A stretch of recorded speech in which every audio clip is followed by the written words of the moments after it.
2 Ezra 6:27. For evil shall be put out, and deceit shall be quenched. As for faith, it shall flourish. Corruption shall be overcome, and the truth which have been so long without fruit shall be declared. Kol halal Yahweh Bahasham Yahushai Bahasham Rakaha Kudash. Double honors into the apostles, double honors into the elder bishops. Salutations to all my fellow laborers doing this work in truth and sincerity, risking their lives and their freedom to do so. Now more so than ever, the would-be judges, the 144,000, 12,000 men from the 12 tribes of Israel that will be the new judges of the earth, that will enforce the laws of heaven as it is on earth, just as it says in the Lord's Prayer, under the authority of who the world ignorantly and fraudulently called Jesus Christ, who's coming to set up the kingdom of heaven here on earth, with those judges being the new government. The new world government is the Lord's government, not the American government, not the Russian government, not the Chinese, and so forth. All right. And to the rest of the scattered elect that are scattered around the four corners of the earth among the heathen nations that have the appearance of the heathen nations. This is not a black only thing. And to the few Akwaf that are listening and learning, to you, I say Shalom. This is your brother Malcolm from the branch of the great millstone, telling you that the kingdom of heaven is near. And Yahweh Shai, who is the Lord and Savior, the Son of the one and true God, Yahweh, is coming back to redeem his people, the Israelites, who primarily make up the Negroes, Latinos, and Native Americans, and the rest of the scattered that are scattered around the four corners of the earth. Israel has never been gathered. The people over in the land of Israel are frauds, complete and total frauds. As a matter of fact, I'm going to read from Ezekiel 35 and 36. All right. After I play some of this information, after I let this video play, then I'm just going to go into the evidence folder here and show maybe, several different images to back up what I'm saying about the fraud that has been perpetrated on the world, that the world now knows. But the Zionist-controlled media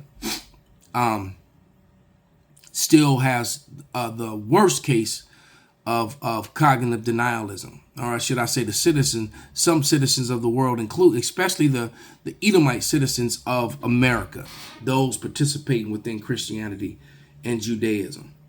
All right. And I'm going to show you what the Bible dictionary had to say about Judaism. Judaism is not scriptural. It doesn't follow the Bible at all. I mean, I've got, let me see, 1, 2, 3, 4, 5, 6, 7, 8, not 10 books in front of me that I'm in and out of on a regular basis. The first one being The Jews and Their Lies by Martin Luther. All right. The next one is The Jacobite Ireland, 1685 to 1691 by Sims, which was discarded from University of over there in Scotland and Ireland. Okay. Guns, Germs, and Steel by Jared Diamond, all right, who, focuses on the Edomite race and how they use guns, germs, and steel to colonize the world, but also given the pseudoscience of where they came from, trying to make a separation between Europeans, so-called Europeans, which Europe sits in Asia, all right, and the J-ish converts, okay, going back to the time of the Maccabees, even before that. So there's been quite a few times where Edomites started calling themselves J-ish, okay. Then I got Russ Khazar here. What's the name of this book? Is The Black Awakening, The Rise of the Satanic Super Soldiers and the Coming of Chaos. This is interesting because what I can't wait to read this book, because what it's just from the title alone is telling you that there's going to be an awakening of the Israelites And then it talks about these super soldiers that they're creating to try and stop them. Then you got Sephardim in Americas by Cohen and Peck. I've read this plenty of times.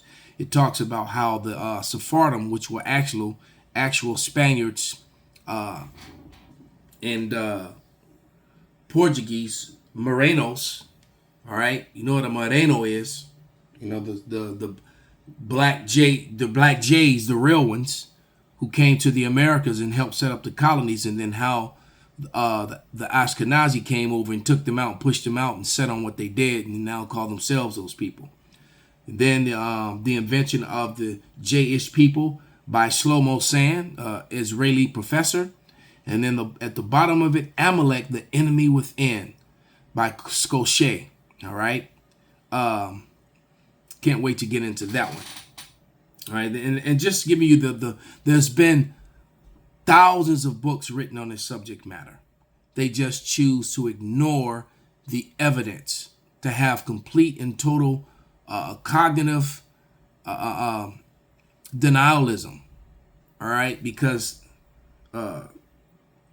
they just do not want to look at the evidence. So they just look the other way, pretend it doesn't exist. And it does. Okay, it does. So without any further ado, let's let this play once through. How can a Jew come from Ukraine to Palestine and say this country is mine and you Palestinians have no place here? You can't. I mean, if you didn't have a story to tell, you'd just be a criminal. You'd be some guy coming in and stealing somebody else's land. Well, I don't want to be that. So to justify what you're doing and explain what you're doing, you develop a whole narrative. God gave us this land, and this is ancient Israel, and we were driven out by the Romans, and now we're, a whole story like that. The point of it is to allow people to live within that story in a normal way. So now Israelis don't have to feel guilty. The Palestinians are, now we wouldn't say resisting, because that gives too much legitimacy, because we don't recognize the Palestinians as a people. There's just a collection of Arabs there. So what every colonial movement does is it criminalizes the indigenous population. So we're normal, and here are these criminals that are simply attacking us. How can a Jew come from Ukraine? Okay, so first of all, the J word is representation of only one of the tribes, and that will be Yahawada, the tribe of Yahawada. Remember in the Bible, it calls the Father, even in Psalms, and I think it's 68, it says Yah, which is short for Yahweh. All right. The tribe of Yahawada has the Lord's name in it. So, and we know that the letter J wasn't created until the 1500s, 1534 to be exact. All right. Really didn't start being used in publication until the 16th, I think it was 1634, because the 16th, the King James 1611 doesn't have any J's in it. All right, so they transliterated the name and changed the names, tried to hide it. All right, so the whole J-ish thing is a fabrication. So we're gonna go into the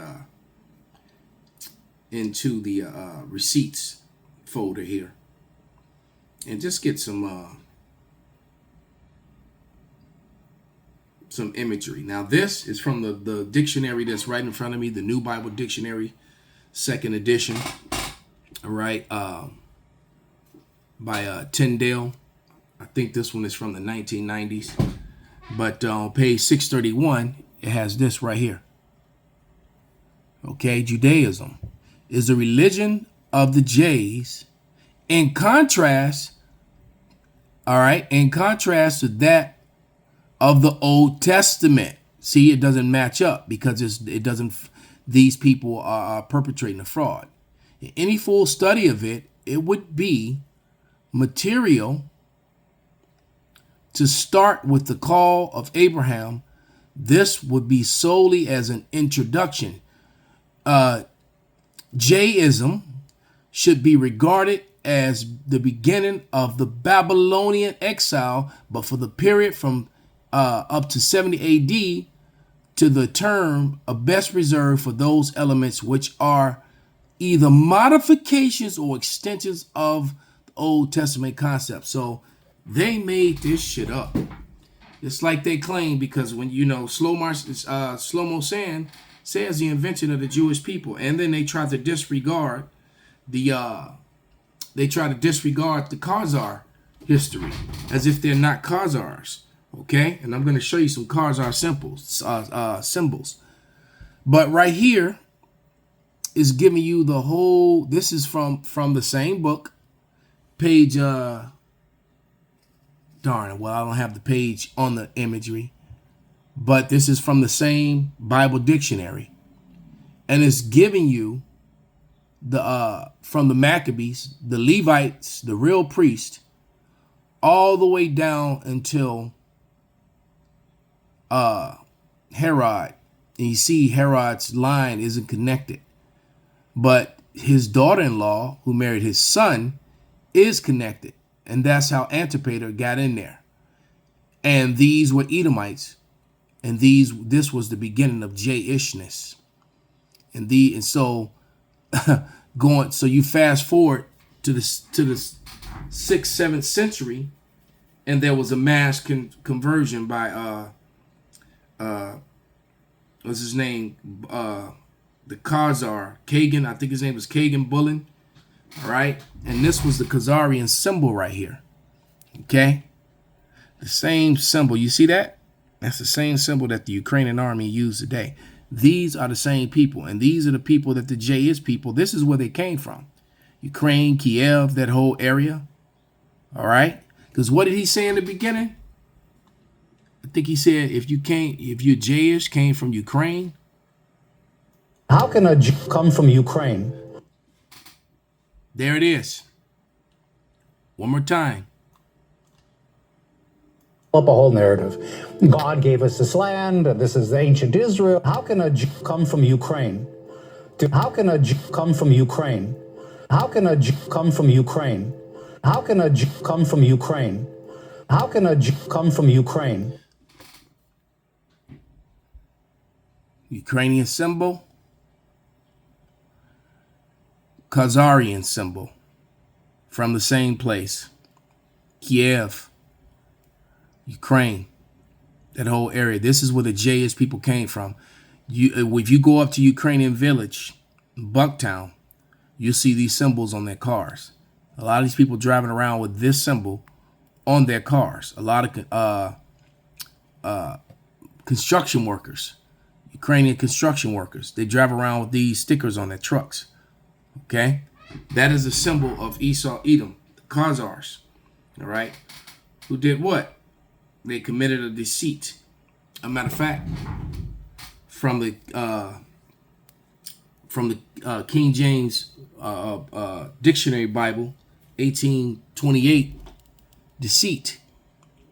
All right? Catching and ensnaring, the misleading of persons, the leading another person to believe what is false or not believe what is true. So when you say that the Negroes, Latinos, and Natives are the true people of the Lord, they speak against it highly, and try to use sensationalism and modern day categorizations that they made up, pseudoscience, and deny the history and the true history behind these people and where they came from. Thus, to ensnare him, fraud, fallacy, cheat, any declaration, artifacts, or practice which misleads another causes him to believe what is false. And that's what they do.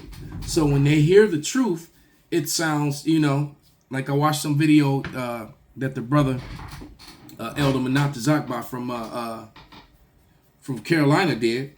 And, in the intro had some Edomites saying it's ridiculous as to what these black Hebrew Israelites are saying, and they also say it about the natives and the Mexicans too. Well, you're denying the actual evidence in the history, cognitive denialism, because they're not just saying that. They present the evidence, they present the scripture, they present the prophecies, but you want to ignore the prophecies. Per example, no one wants to be Edom. This is Ezekiel, the 36th chapter, in the 5th verse in the NLT. And it reads, Yahweh says, this is what the sovereign Yahweh says. My jealous anger burns against these nations, especially Edom, because they have shown utter contempt for me by gleefully taking my land for themselves. So when did the Edomites take the land of the Lord? In 1948. They didn't take it in the ancient world. All right, it says, therefore prophesy to the hills and mountains. Hills are small nations, mountains are large nations. All right. And the ravines and valleys of Israel, this is what the sovereign Yahweh says, I am furious that you have suffered shame before the surrounding nations. Therefore, this is what the sovereign Yahweh says, I have taken the solemn oath that those nations will soon have their own shame to endure. All right. Matter of fact, let's go to Ezekiel 35, also in the NLT. 1, I'm going to read like 1 through 5. It says, again, the message came to me from Yahweh, Son of man, turn and face Mount Seir. Mount Seir is the original place, home of Esau, Edom, the self-proclaimed white man. They are from Mount Seir. You're looking at a man from Mount Seir on the screen right now. All right. That's their original mountain home, not the Caucasus Mountain. The Caucasus Mountain is where they were forced into after the fall of Rome when the Israelites, so-called black people, took over. Learn that history. They talk about the African Roman emperors. They weren't African. They were Israelites. So that's what they do. When they show you someone dark, they try to make them African. No. Just get it right. Africans were selling Israelites. The ones who came to America on the slave ships were Israelite foreigners or Israelite refugees who ran away from Roman persecution in 70 AD, and many of them fled into the interiors of Africa and ended up settling all those countries along the Niger River up into the west coast of Africa, which they were later taken as slaves. All right. What's her name? Lenore. Before I continue reading the scripture, this receipt folder is fire. Let's find her. Here we go. She provides a very simple evidence in her book. All right. And I love reading this one. The Negro and the Jews. All right. The Negroes claim to be Jayish is legitimate. All right. The Negro, it says the land of Israel is located in Western Asia. See, not the Middle East. They created that term to try to create racial constructs. The borders of North Africa, all the native inhabitants of the region were non-white and they were very dark. When Spain expelled its Jays, the Morenos, the dark was in 1492. Many of them went to Africa. Why? Because the people were there. They also went into Europe and they went further into Germany, the Netherlands, all those different places where Negroes were ruling that Esau Edom tries to hide. France, they were all that. Scotland, Ireland. It says it's probable that some of them were brought later to America as slaves. All right. The spirituals never sing of African rivers. It always sings of the Jordan or the Red Sea.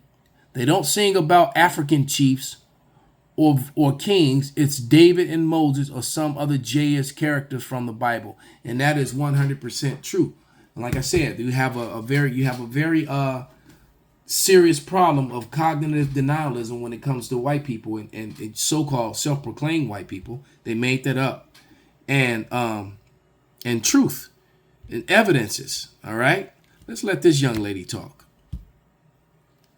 How white slave owners raped, beat, humiliated, mutilated, murdered. Also, the accurate history is teaching white Americans how white slave owners raped, beat, humiliated, mutilated, murdered, and cannibalized their slaves. Accurate history is teaching that George Washington's false teeth were made out of his slaves' teeth. Accurate history is teaching that Abraham Lincoln may have said some words and signed some shit, but he did not physically do anything to free the slaves. The white abolitionists also also often get almost total credit for freeing the slaves. I bet you've never even asked yourself what the slaves were doing to free themselves, and the answer to that is most of the fucking work, including giving the ultimatum of war. But then we get a bunch of white people mad that their kids might feel guilty if we teach real history. It's not about your white child's feelings. Teaching accurate history isn't about white people's feelings. But that does sound like something that someone who's only ever been taught a white glorifying version of history would counter with. Ask why we ever felt like we needed to curate a false version of what white people did and did not do to black people to begin with. And then ask yourself why white-ass politicians are verbally attacking real history by calling it slurs, which is, by default, also the act of calling black people slurs. And she's absolutely right. The hiding of the 10 tribes and how they came to America and were named Indians by Esau, Edom. You know, the evidence is overwhelming. All right. This is from, I'm going to go back to this scripture. But this is from the 10 tribes historically identified with the Aboriginals in the Western Hemisphere by Mrs. Simon. All right. So here it is. I didn't even know that it was a woman that wrote this particular book. But it says, of the Choctaw, Beltran observes, and there were many people among them that observed their customs and their ways were from Western Asia. They were, because they did come from Asia. They didn't come from Siberia, though. That's the lie. All right. It says they came from Western Asia, which is the so-called Middle East. Samaria. Okay. But it says here, I'm going to let you screenshot it. You should screenshot that. All right. Hold on. I'm trying to get it in frame. Okay. Screenshot it. Good. Now I'm going to read it.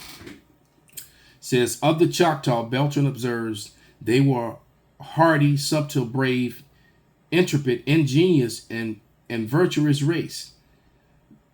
They erect a scaffold 20 feet high into a grave upon which they lay their dead, and after the sufficient time, the bones are placed in a coffin fabricated of bones and splints, and deposit the bones.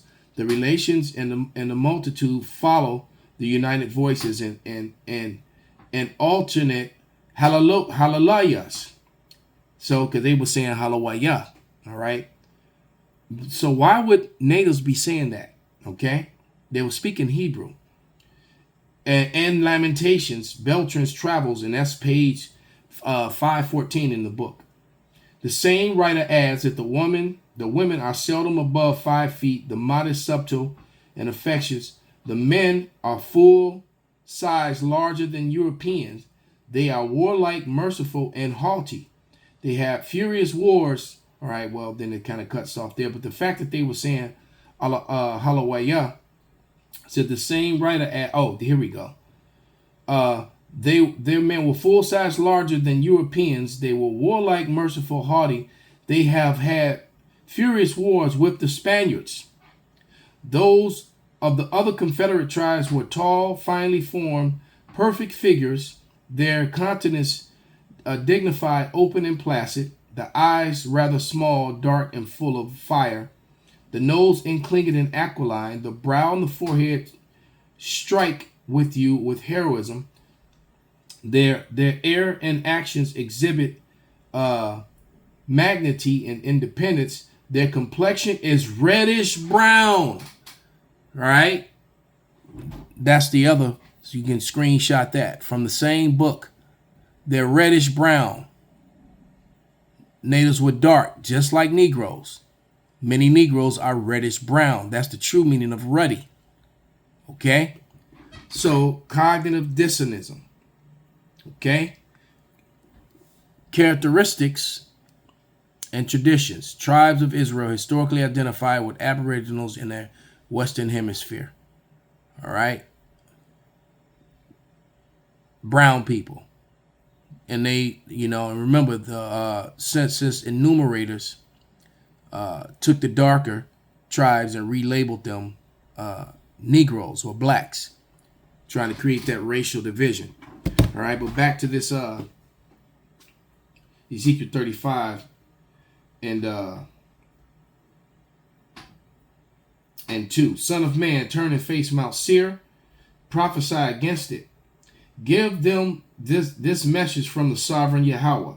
I am your enemy. The Lord said he is the enemy of these Jayish people. All right.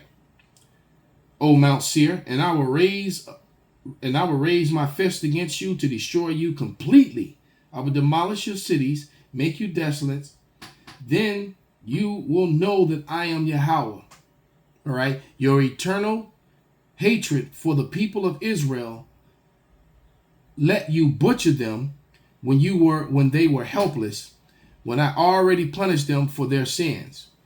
And that's exactly what they did. So now, remember in Galatians says Galatians 6 and 7, you got to, pay for the things you've done. Esau, Edom is going to pay for the things they've done and they don't want to. All right. So let's get some more evidences. All right. That prove them to be liars. All right. And here's one. And flip side of this coin is that you can't 100% deal with DNA because DNA can and has been modified. And Esau Edom also doesn't acknowledge,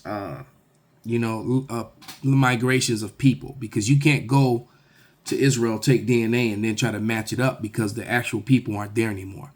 Same thing with London, same thing with Scotland, same thing with Ireland. Those aren't just from the history I've just shared with you, is evidence of that. Okay.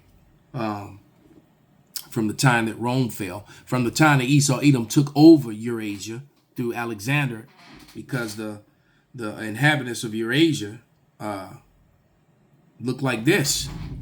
These were the Romans and the Greeks. All right. Right there. The Etruscans, the Minoans, they were people of color. All right. Those are actually the Rock's mother's people, because the Rock's father is a Judite, Yahweh. But those were your Samoans, the Picts, people full of tattoos, the dark complected people that ruled and controlled Europe before Esau Edom, the so-called white man, took it over. All right. Okay. Evidence of the Israelites actually doing martial arts. Okay. And then they whitewashed history. This is Casanova. Okay. What he really looked like. He is tall, built like Hercules, with the almost African complexion. But can ask Casanova, who that's portrayed to the world, there it is. When he really was that guy. Okay. This is what I was trying to get to. All right.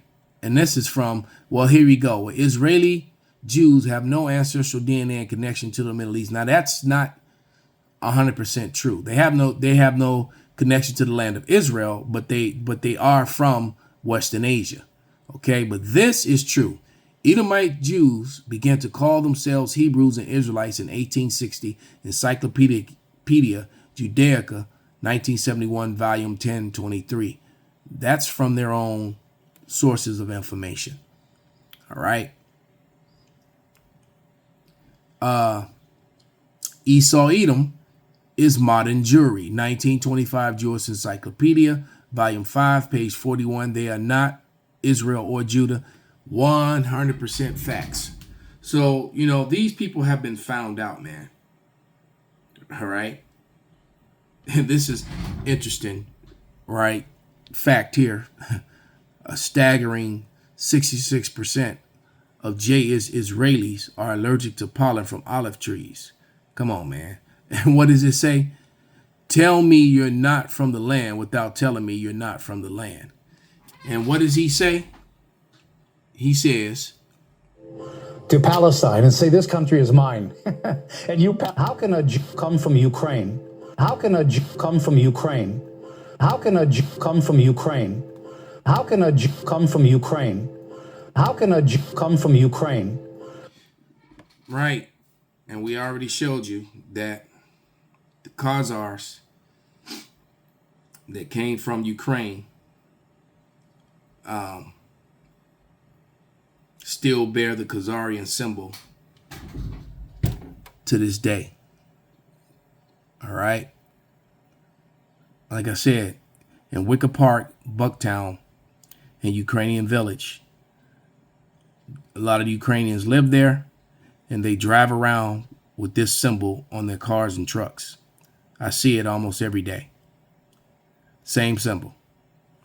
All right, so with that, I want to give all praises, honor, and glory unto Yahweh, Bahasham, Yahweh Shai, Bahasham, Rakaha, Gudash, Kwam, Yasharala, Abba, Babal.